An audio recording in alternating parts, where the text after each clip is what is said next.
Hello my dear students, आप लोगों का इस नए क्लास में स्वागत है। आज का हमारा जो टॉपिक है वो है असतत संभावना वितरण। यानी कि हमने जो पिछले क्लास में पढ़ा था उसी को हम आगे कंटिन्यू बढ़ा रहे हैं। और जैसा कि मैंने कहा था, इसमें मैं कुछ और भी पॉइंट्स आपको बताऊंगा। साथ ही साथ मैं कुछ एग्जांपल्स आपको सॉल्व करवाऊंगा, कुछ क्वेश्चन सॉल्व करवाऊंगा जो आपके बोर्ड एग्जाम्स में आते हैं, यानी इंपॉर्टेंट क्वेश्चन के तौर पर हैं। तो इस क्लास को थोड़ा ध्यान से देखिएगा और समझिएगा कि वैल्यूज क्या है और कैसे हैं।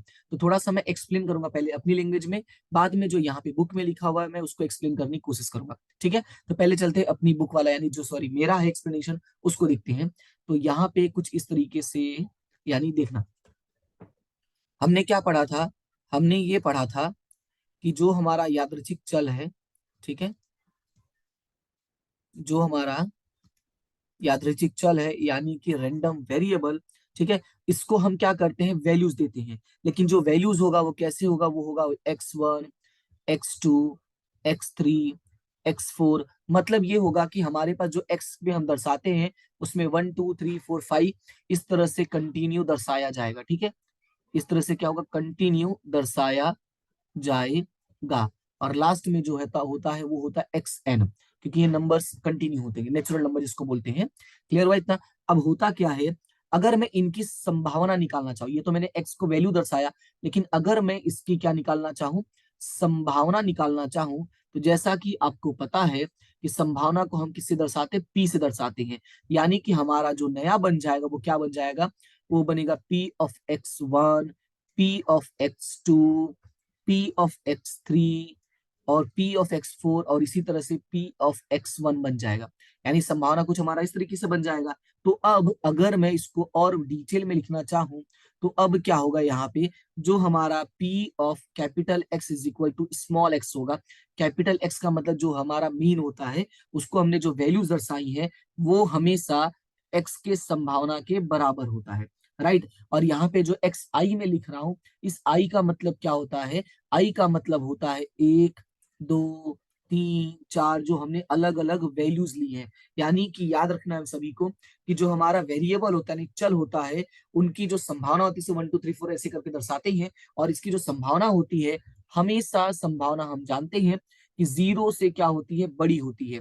राइट, जीरो से बड़ी होती है। यानी इसकी जो वैल्यूज है, ये जो आएगा वैल्यूज, ये संभावना निकाल रहे हैं, और संभावना निकालने की वजह से इसकी वैल्यूज हमेशा जो होंगी, ये थोड़ा मैं प्रॉपर में लिख देता हूँ, ये जगह कम पड़ गई। इसकी जो वैल्यूज आएंगी वो हमेशा, यानी पी एक्स आई की वैल्यू जो आएगी वो हमेशा जीरो से ज्यादा होंगी। अब सर जीरो से ज्यादा क्यों होगी, क्योंकि संभावना जो है वो कभी भी जीरो या सॉरी जीरो से कम नहीं होता है। जीरो हो सकता है लेकिन जीरो से बड़ा और वन के बीच में होता है, कभी भी माइनस में नहीं होता। तो याद रखना है। यानी कि अगर अब मैं कहना चाहूं कि जो हमारा पी ऑफ एक्स आई होता है, ठीक है, ये थोड़ा सा फिर से कटपिट हो गया। यानी जो हमारा पी ऑफ, एक मिनट, पी ऑफ एक्स आई होगा, इसकी जो वैल्यू होगी, पी ऑफ एक्स आई की वैल्यू होगी, ओवरऑल वैल्यू, ये हमेशा जीरो और सॉरी, हाँ, इसकी जो वैल्यू होगी किसकी, पी एक्स आई की, तो इसलिए यहाँ पे पी एक्स आई लिखना पड़ेगा, वो हमेशा जीरो और वन के बीच में होगी। क्लियर है। तो ये आपको याद रखना है कि जीरो और वन के बीच में होगा। और यही वजह है कि जब जीरो और वन के बीच में होता है, तो जब हम इन सभी का टोटल करते हैं, यानी सिग्मा, इसको हम क्या बोलते हैं, सिग्मा। और सिग्मा वर्ड कब यूज होता है, सम, जिसको हम समेशन भी बोलते हैं इंग्लिश में, और हिंदी में सम यानी कि सॉरी जोड़ बोलते हैं, योग बोलते हैं। तो जब हम योग निकालते हैं तो sigma P of X I is equal to हमेशा क्या होगा, वन होगा। तो ये जो है वो इंपॉर्टेंट बात है जो आपको याद रखना है कि हमारे पास जितने भी चल दिए होंगे, अगर उन सभी चलों का अगर हम संभावना निकालते हैं, तो उन सभी चलों का, यानी यादृच्छिक चल का जो संभावना होगा वो हमेशा क्या होगा, वन के बराबर होगा। क्लियर है। तो ये है आपका टॉपिक।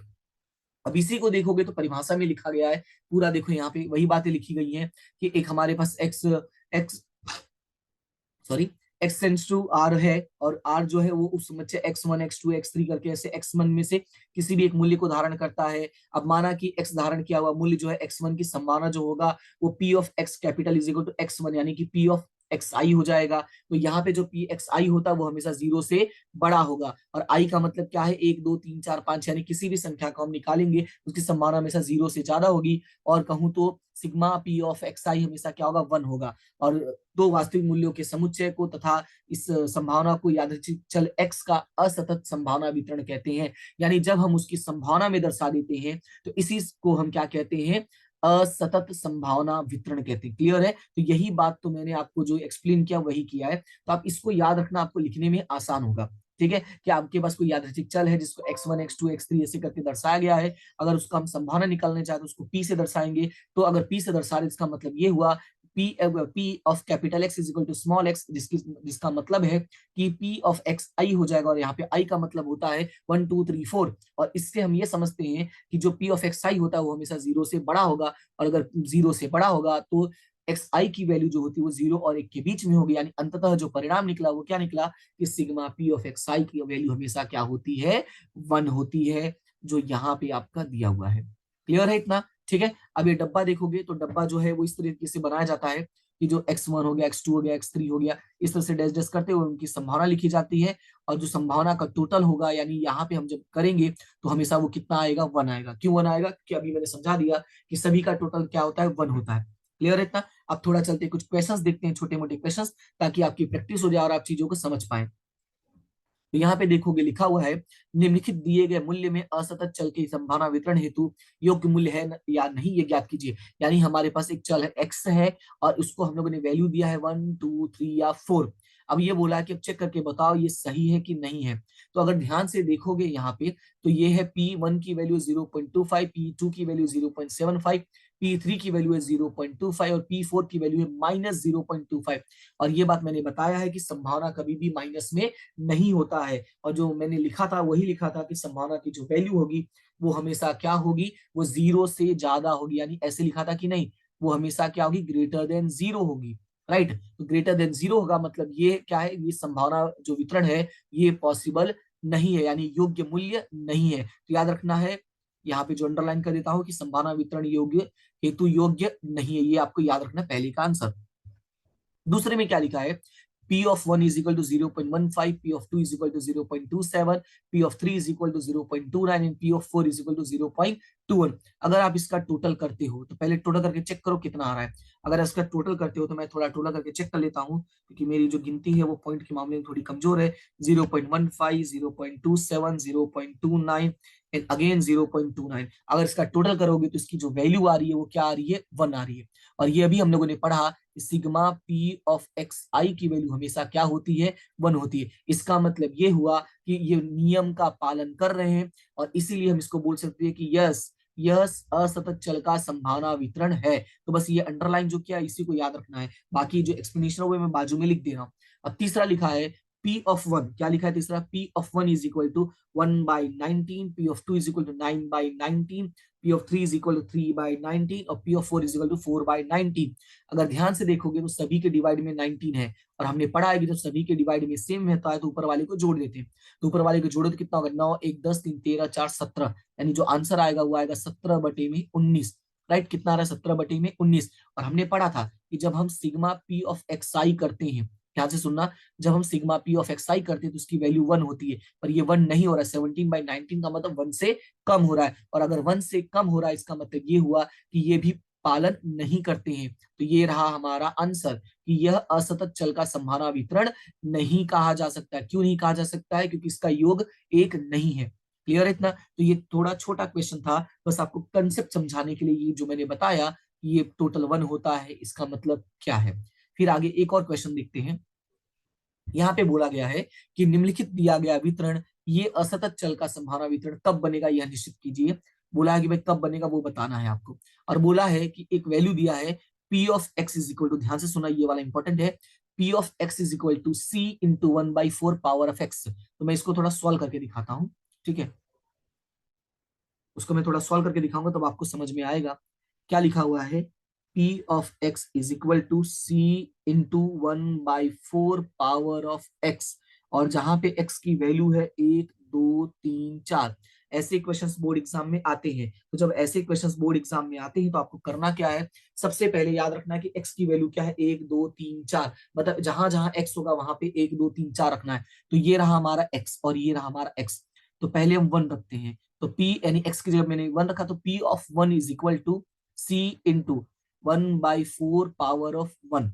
ये हो गया पहला। अब इसको सॉल्व करोगे तो क्या होगा, c इंटू 1/4, यानी कि हो जाएगा c/4। पहला क्या आ गया आपका, c/4।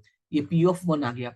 अब मैं आगे बढ़ता हूं और मैं यहाँ पे x की वैल्यू को 2 रखता हूं, तो p ऑफ 2, तो ये क्या हो जाएगा, c इंटू 1/4 पावर ऑफ 2। तो ये क्या हो जाएगा, c इंटू 1/4 पावर ऑफ 2, यानी 4 का पावर करोगे 2, तो 4 × 16 यानी 1/16 हो जाएगा। ठीक है, अब इसको सॉल्व करोगे तो हो जाएगा c/16, यानी c डिवाइडेड बाय 16। तो p ऑफ 2 कितना आ गया है, c डिवाइडेड बाय 16। अब उसी की तरीके से हम चलते हैं आगे, यानी x की वैल्यू को हम रखते हैं 3। तो x की वैल्यू को अगर मैं 3 रखता हूं तो यहाँ पे क्या हो जाएगा, c into 1/4 power of x। x का मतलब यहाँ पे क्या हो जाएगा, 3 हो जाएगा, यानी कि घाते 3 हो जाएगा। अब इसको सॉल्व करोगे तो 4 × 16 = 64, यानी c इंटू, इंटू लिखने की जरूरत नहीं है, डॉट आपका इंटू का काम कर देगा। तो c इंटू 1 डिवाइडेड बाय 64, तो यानी कि हो जाएगा c/64। ये हो गया आपका तीसरे का। अब चलते हैं चौथे का। तो चौथे का अगर आप देखोगे तो p ऑफ 4, तो p ऑफ 4 यानी कि c इंटू 1/4 पावर 4, यानी कि घाते 4। तो ये हो जाएगा c इंटू 4 की घाते 4 को, तो 4 × 16 = 64, 64 चौका 400, नहीं नहीं 64 चौका 6 × 24, 6 × 24, 4 × 16 6 × 24, यानी 256 हो जाएगा, यानी 1/में क्या हो जाएगा, 256। अब इसको सॉल्व करेंगे तो हो जाएगा c/में 256, यानी कि हमारा जो चौथा वैल्यू आया वो क्या गया है, c डिवाइडेड बाय 256। अब ध्यान से सुनना, ये तो अभी हमारा क्या निकला है, हमने वैल्यूज रख दी, पर हमें ये नहीं पता चला हमारा c क्या होगा। अब सवाल है सर ये c क्यों पता करना, तो यहाँ पे ध्यान से देखो, तो बोला गया है कि निम्नलिखित दिया गया वितरण असतत चल है, ये हमें कब पता चलेगा, जब पहले पूरा सॉल्व करोगे। और बोला है उस पर से x बराबर 2 की वैल्यू भी निकालनी है, तो पहले तो इसको पूरा सॉल्व करना पड़ेगा ना, c की वैल्यू भी निकालनी पड़ेगी कि क्या होगा, c की जगह पे हम क्या रख के सॉल्व करेंगे। तो इसी वजह से अभी हमारा काम कंप्लीट नहीं हुआ है। अच्छा, एक बात मैंने बता दिया है कि इन सभी का जो टोटल होता है वो हमेशा क्या होता है, 1 होता है। तो हम क्या लिखेंगे यहाँ पे, हम लिखेंगे कि sigma p of X I is equal to 1। अब sigma p of X I का मतलब क्या होगा, sigma p of X Y का मतलब होगा हमारे पास 1 है, 2 है, क्योंकि i की वैल्यू क्या 1 2 3 4 है ना, तो यहाँ पे 1 2 3 प्लस 4, और इन सभी की जो वैल्यू है वो कितना है, 1 है। और p ऑफ 1 की वैल्यू है c divided bye 4, p of 2 की वैल्यू है c divided bye 16, p of 3 की वैल्यू है c डिवाइडेड बाय 64, और इसकी वैल्यू है c divided by 256 is equal to 1। अब इसको अगर सॉल्व करोगे तो ध्यान रखना है कि जब भी ऐसा कुछ आ जाता है तो आपको बस सिंपल सा एक काम करना है, और वो ये करना है, सबसे बड़ी संख्या कौन सी है, 256। तो 256 भागे 4 कर दो, कितना आएगा, 256 भागे 4 कर दो, 64 आएगा। पहले में जो गुणा करोगे वो 64 से करोगे, तो 64c प्लस, एलसीएम लेना है ना, तो एलसीएम कैसे ले रहे हैं, एलसीएम हम कुछ इस तरीके से लेंगे, चलो मैं फिर से बता देता हूँ। एलसीएम हम कैसे लेंगे, देखो एलसीएम निकालने जाओगे टाइम लगेगा, तो मैंने क्या कहा, हमें सबका डिवाइड में सेम करना है। तो जब हमें सबका डिवाइड में सेम करना है तो वही पुराना वाला तरीका लगाओ। पुराना वाला तरीका मतलब सबके डिवाइड में सेम करना है। तो यहाँ 256 है, सबसे बड़ी संख्या यही है, तो 256 भागे 4 किया तो कितना है, 64, यानी 64 से गुणा करो, 64 से भाग करो, यानी 64c डिवाइडेड बाय 64 हो जाएगा, राइट। उसके बाद फिर से 256 है भागे 16, तो यहाँ पे हो जाएगा 16, क्योंकि 256 भागे 16 करोगे तो 16, यानी 16 से गुणा 16 से भाग, तो 16 से गुणा 16 से भाग, ये थोड़ा सा पूरा ढंग से नहीं लिखा मैंने, नीचे डिवाइड में 256 हो जाएगा। तो यहाँ पे हो जाएगा 16c/256। फिर उसी तरीके से तीसरा 256 भागे 64 करो तो 4 आएगा, यानी 4 से गुणा और 4 से भाग, तो 4c डिवाइडेड बाय 256, और 256 भागे 256 तो एक ही होगा, यानी 1c डिवाइडेड बाय 256। अब तीनों के सॉरी चारों के डिवाइड में देखो सेम आ गया, तो ऊपर वाला क्या करो, जोड़ दो। तो जब ऊपर वाला जोड़ोगे तो यहाँ पे क्या होगा वो देखो, 64 6 70 10 80, 80 4 84 85, यानी हो जाएगा 85c divided by 256 is equal to 1।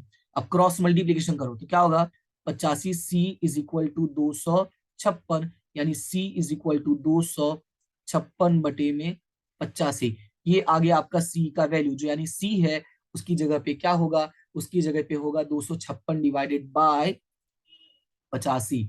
तो ये मैं इसको डब्बा थोड़ा अच्छे से बना देता हूँ। ठीक है, ये हमारा काम हो गया। अब उसके बाद हम सी की वैल्यू को रख के हम थोड़ा पता करने की कोशिश करेंगे क्या होगा। तो हमें निकालना कौन सा, बस वही ढूंढ लेते हैं। सॉरी, क्वेश्चन तो दूसरे पेज में है। हमें निकालना था कि जहां पे x की वैल्यू 2 होगी उसका हमें संभावना का मान बताओ, जहां पे x की वैल्यू क्या हो, 2 हो। तो अब हमें c का वैल्यू पता चल गया है। तो x की वैल्यू 2 कहाँ पे, ये वाला है, c बटे में 256। तो हम यहाँ पे लिखेंगे कि जहां पे x की वैल्यू 2 है, यानी कि p ऑफ 2 है, और p ऑफ 2 की वैल्यू है c बटे में 16। अब c का वैल्यू आया है, जो c का वैल्यू आया है, और वो आया है आपका 256 बटे में 85। कितना आया, 256 बटे में 85 आया है कि नहीं। तो 256 बटे में 85 बटे में 16, क्योंकि सी की वैल्यू ये है और टोटल के पूरे के डिवाइड में कितना है, 16। और मैंने बताया था पिछले क्लास में भी ये क्या हो जाएगा, डिवाइड में आ जाता है। तो क्वेश्चन क्या बन जाएगा, 256 बटे में 85, और ये तो 16 रहने वाली है डिवाइड में, यानी मल्टीप्लाई बाई 16 में रहेगा ही।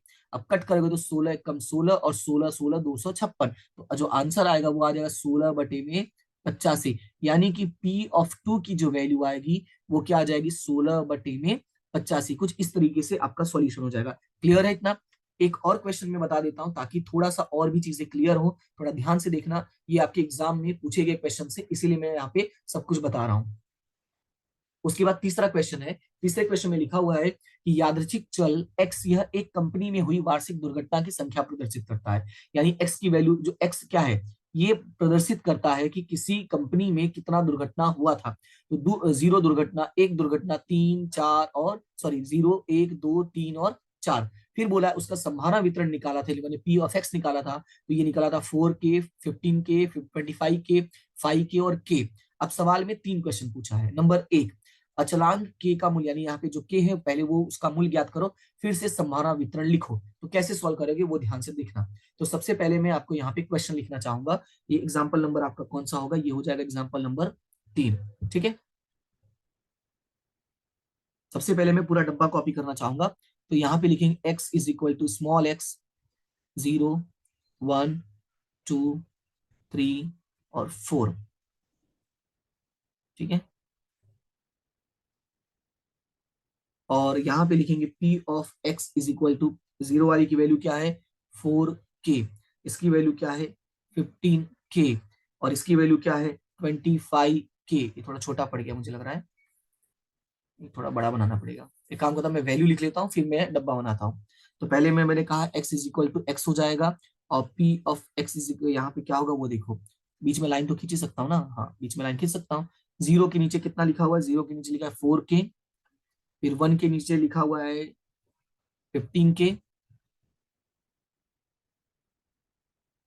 2 के नीचे लिखा हुआ है 25K, फिर 3 के नीचे लिखा हुआ है 5K, और 4 के नीचे लिखा हुआ है सिर्फ K। ठीक है, तो ये हमारा जो डब्बा है वो हमारा पूरा क्वेश्चन का डब्बा बन गया। सबसे पहले बोला अचलांक के का मूल्य ज्ञात कीजिए। अब अचलांक के का मूल्य ज्ञात करना है तो अभी मैंने बताया था आपको, सबसे पहले याद रखना है कि सिग्मा पी ऑफ एक्स आई की वैल्यू जो होती है हमेशा 1 होती है, यानी इसका जो आंसर आएगा वो क्या आएगा, 1 आएगा। तो इसको मैं पहले लिख देता हूँ। तो मैं लिखूंगा 4K plus 15K plus 25K plus 5K plus plus के इज इक्वल टू 1। ये आंसर होना चाहिए। तो 25 प्लस 15 कितना होगा, 40, 4 44, 45, 5 50, यानी हो जाएगा 50K इज इक्वल टू 1। क्या हो जाएगा, 50K इज इक्वल टू 1। तो अगर सॉल्व करने जाओगे तो K इज इक्वल टू क्या हो जाएगा, 1 डिवाइडेड बाय 50, यानी क्या आंसर आएगा, K is equal to 1 divided by 50। Clear है इतना, ये हो गया हमारा पहला काम। अब बोला फिर से संभावना वितरण लिखने के लिए बोला था, तो फिर से संभावना वितरण लिखने के लिए बोला था अगर, तो अगर मैं फिर से संभावना वितरण लिखने जाऊंगा तो 1 जो 0 है उसके सामने मैं क्या लिखूंगा, 4/50। इसके सामने लिखूंगा 15/50। अब पूछोगे सर 50 कैसे आया, क्योंकि अगर आप लिखोगे 15K और K की वैल्यू क्या आई है, 1/50, तो आंसर क्या आएगा, 15/50 आएगा कि नहीं आएगा। तो ऐसे लिखते जाओ, 25K/50, 5K/50, और लास्ट वाला सिर्फ K/50। इस तरीके से मैंने लिख दिया। पर आपको क्या करना है, दोबारा डब्बा बनाना है, 25K नहीं, सॉरी, ये K की वैल्यू तो मैं लिख चुका हूं तो ये हट जाएगा। ठीक है, ये सिर्फ 1 होगा। अब याद रखना है कि मैंने तो डायरेक्टली लिख दिया, लेकिन आपको दोबारा डब्बा बनाना पड़ेगा और दोबारा लिखना पड़ेगा। यानी ऐसे डब्बा वापस बनाओगे, फिर जहां जहां ये वैल्यूज है बस उनकी जगह पे ये लिख देना है। ठीक है, तो ये आपको याद रखना होगा। अब दूसरी बात, पहला क्वेश्चन हो गया। अब दूसरा क्वेश्चन क्या पूछा था, पहला तो डन हो गया। दूसरा पूछा था कि इस कंपनी में वार्षिक एक अथवा दो घटनाएं हो। क्या बोला है, एक अथवा दो घटनाएं हो। एक अथवा दो का मतलब या तो एक होगा या तो दो होगा। और याद है मैंने पिछले क्लास में पढ़ा था, जब या तो एक या तो दो आता है, मतलब कि अगर x इज इक्वल टू 1 होगा, अथवा यानी और p of x is equal to 2 होगा, तो मैंने कहा था जब भी और या अथवा आता है तो उसको हम क्या करते हैं, प्लस करते हैं। यानी p of x is equal to 1 plus p of x is equal to 2, ये हो जाएगा हमारा प्लस में। अब x इज इक्वल टू 1 उसकी वैल्यू क्या है, 15 के, लेकिन उसके नीचे मैंने डब्बा बना दिया है तो 15 बटे में 50, तो यहाँ पे मैं लिख देता हूँ 15 बटे में 50 plus x is equal to 2, तो 2 वाले के नीचे क्या है, 25 बटे में 50। तो अब इसको सॉल्व करोगे तो दोनों में डिवाइड वाला सेम है, तो 25 और 15 कितना हो जाएगा, 40 बटे में 50। अब इसको सॉल्व करोगे तो ये हो जाएगा 4 बटे में 5। और अब इसको अच्छे से सॉल्व करने जाओगे तो ये हो जाएगा आपका 0.8, 8 पर 40 होगा कि नहीं, तो ये हो जाएगा 0.8। कैल्सियम में डिवाइड करोगे तो भी पता चल जाएगा। ये था हमारा दूसरा क्वेश्चन। अब चलते हैं नेक्स्ट क्वेश्चन पे। नेक्स्ट में बोला है इस कंपनी में वर्ष दरमियान एक भी दुर्घटना नहीं हुआ। एक भी दुर्घटना ना हो का मतलब उसको हम क्या बोलेंगे, जीरो से दर्शाएंगे। तो जब एक भी दुर्घटना नहीं हुआ है तो उसको कैसे लिखोगे, बोर्ड पे देखो, यानी सॉरी स्क्रीन पे देखती रहो। तीसरा क्वेश्चन, यानी x इज इक्वल टू क्या दर्शाना है, जीरो, और जीरो की वैल्यू मैंने क्या लिखा है, 4/50। इसको क्या लिखोगे, 4/50, सीधा आंसर हो गया। अब इसको कैलसी में सॉल्व करोगे तो ये हो जाएगा आपका 0.08, यानी पॉइंट में दर्शाने जाओगे तो आएगा 0.08, नहीं तो डायरेक्टली यही आंसर लिख सकते हो। क्लियर हुआ इतना। तो इस तरीके से आपको ये क्वेश्चंस को सॉल्व करना होता है। एक आपको इस तरह के क्वेश्चन आएगा जिसमें आपको सी लिख के ऐसा कुछ लिखा होगा जो सॉल्व करना होगा। फिर कुछ इस तरह के क्वेश्चन आएगा जहां पे आपको के लिख के लिखा होगा और आपको सॉल्व करना होगा। उम्मीद करता हूँ कि ये आपको समझ में आ गया होगा। अब मैं कुछ क्वेश्चन है जो आपको होमवर्क दूंगा और आपको घर पे वो सॉल्व करना है, प्लस मुझे बताना है कि आपको समझ में आया कि नहीं आया। कमेंट सेक्शन में जो प्रॉपर रिस्पॉन्स है वो जरूर देना। ठीक है, तो फिलहाल मैं आपको क्वेश्चन टिक करवा देता हूँ। तो आगे बढ़ते हैं, तो थोड़ा सा चलते हैं पेज नंबर। कोई डाउट रहे तो जरूर बता देना, और समझ में आया कि नहीं आया ये भी बातें आप बताते रहना। ठीक है, कोई भी प्रॉब्लम होती है जो जरूर इन्फॉर्म करना। ओके, तो जैसे ये पहला क्वेश्चन देखो, सेम टू सेम है, x+2, एक्स की जगह पे 1 2 3 4 5 रखना है। दूसरा क्वेश्चन 6 - x - 7, एक्स की जगह पे 4 5 6 7 8 9 रख देना। फिर उसके बाद थर्ड वाला है कि x+1 फैक्टोरियल। अब फैक्टोरियल का मतलब याद है, हमने पढ़ा था, फैक्टोरियल का मतलब होता है आपको 1 तक लास्ट में जाना ही जाना है। उसके बाद आपका चौथा क्वेश्चन है जिसमें है -2 -1 0 1 2, ये x की वैल्यू है। ठीक है, -2 -1 0 1 2। अब जिसका संभावना क्या है, k divided by 3, k/3, k/3, 2k 4k। और सेम से वही आ गया है फिर से कि k का स्वीकार मान्य ज्ञात कीजिए, बाद में माध्य बताना है, तो ये मैं आपको नेक्स्ट क्लास में करवा दूंगा। यानी सिर्फ आपको सिर्फ इतना ही करना है। ठीक है, तो ये जो चार क्वेश्चन है ये आपके लिए क्या है, होमवर्क है, और अच्छे से प्रैक्टिस करना है। और आज जो मैंने क्वेश्चन बताया है ये बोर्ड एग्जाम में पूछे गए क्वेश्चन है, इसलिए इसको आईएमपी के तौर पे टिक कर लेना। ठीक है, तो उम्मीद करता हूं कि आपको आज की क्लास समझ में आ गई होगी। कोई भी डाउट, कोई भी समस्या हो तो आप कमेंट करके बता देना। और क्लास अगर आपको अच्छी लग रही है, थोड़ा सा सपोर्ट बनाए रखो, लाइक शेयर सब्सक्राइब करते रहना है, और जो भी सिचुएशन हो आप इन्फॉर्म करते रहना। ओके, और सपोर्ट अपना थोड़ा बनाए रखना है। मिलते हैं नेक्स्ट क्लास में, तब तक के लिए thank you so much and have a good day.